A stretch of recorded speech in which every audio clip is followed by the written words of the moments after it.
This does end hundreds of lawsuits alleging that the hotel should have known that this deranged gunman was hoarding 23 guns and high-powered ammo inside 10 suitcases over several days leading up to this massacre that left so many dead. He was able to rain bullets onto this crowd for 10 to 15 minutes before security could figure out where this attack was coming from.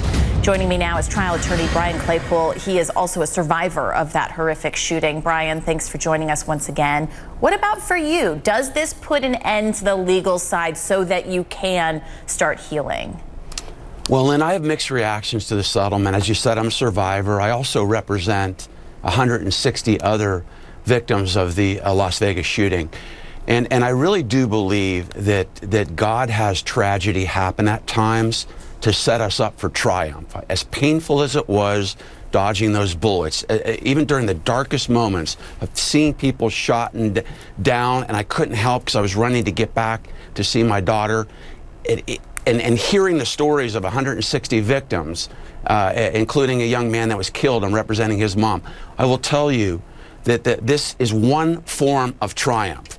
There's no question about it that MGM did the right thing. They stepped up. They rerouted their litigation strategy after the bad publicity from suing victims, and they have paid a boatload of money, nearly $1 billion, to try to help compensate victims of the shooting. So in that respect, there is triumph. And as Chelsea said, who lost her eye, yes, it will help, but that leads to another point of what she's making, and she's right. There is another form of triumph that has not been accomplished yet.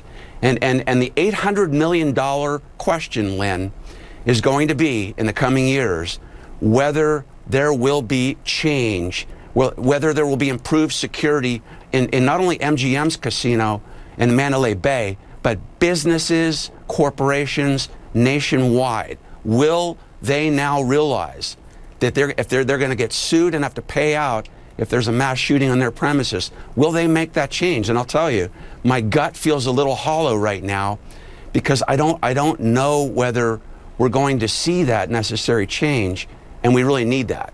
What would that change be? Well, we need to have improved security. Let me give you a quick example. You know, I got a phone call yesterday early in the morning. I represent a young lady in Alaska. Her son, Adrian Murfitt, was killed in the Las Vegas shooting. And you know what her first question was to me, Lynn? She said, will there be something in the settlement agreement that helps make change? She wasn't asking me about the money. She wasn't saying, how much money am I going to get? She wants to know what change is going to be made.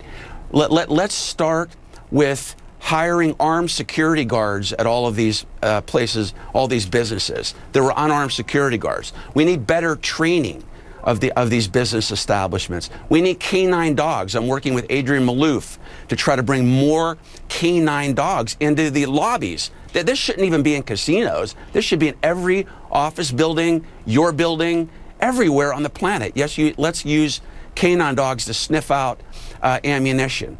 Let's have better video surveillance. There was no surveillance video in the hallway of the MGM or the Mandalay Bay. I was there. Better housekeeping training. They let Paddock stay there for 72 hours without checking on him. So there's a lot of things that need to be changed, and the issue is we just don't know whether that's going to take place. Will this be a teachable moment? And I'll tell you, rest assured, you had me on before, long after these litigation lights are dimmed, all right, when this case is settled and people are paid out, the mission will continue. This will be a lifelong mission to bring about the change we need from businesses, and then you and I have talked also about the gun reform that also needs to be changed. This is one form of triumph. We need more, though.